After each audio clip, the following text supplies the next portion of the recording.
Bonjour, je suis Julien, votre professeur de français pour le niveau C1. Je vais maintenant vous parler des différents types de textes. Il existe différents types de textes, c'est-à-dire différentes fonctions pour un texte. Nous aurons 5 types de textes qui ont tous un but ou une intention ou encore une fonction distincte. Nous aurons tout d'abord un texte informatif, le texte injonctif, le texte persuasif, le texte poétique ou encore le texte fictionnel. Ici, vous avez les 5 types de textes possibles. Voyons le but, l'intention, encore la fonction du texte informatif. L'intention du texte informatif est d'accroître les connaissances. Un exemple, des exemples de textes informatifs, des manuels scolaires ou encore des encyclopédies, des articles de presse, des comptes rendus d'expérience ou encore des articles scientifiques. Voilà des textes informatifs. Passons maintenant au deuxième type de texte, le texte dit injonctif, dont l'intention est de pousser à agir. Des exemples de textes injonctifs, par exemple une recette, une notice de montage, des consignes, des règlements ou encore des règles de jeu. Le troisième type de texte, le texte dit persuasif.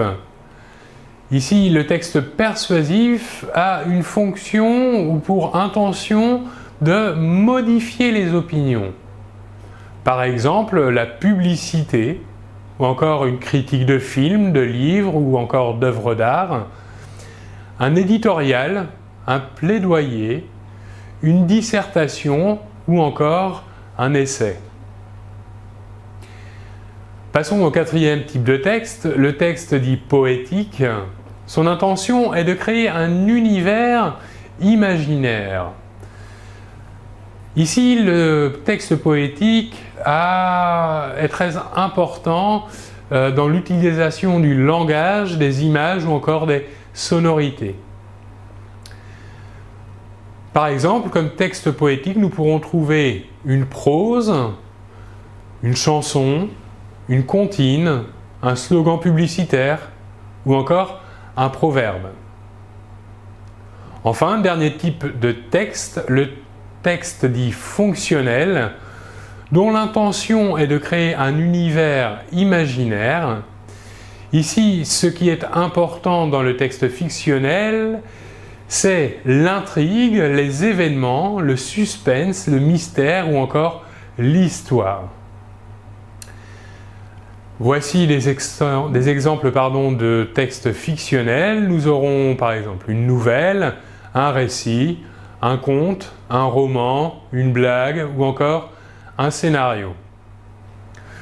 Vous verrez que pour décrire ou présenter un texte, un article ou un document écrit, il est important de différencier ces différents types de textes pour pouvoir le travailler d'une manière méthodologique. Voilà pour cette présentation donc des types de textes. Je vous remercie beaucoup de votre attention et l'on se retrouve très bientôt. Au revoir.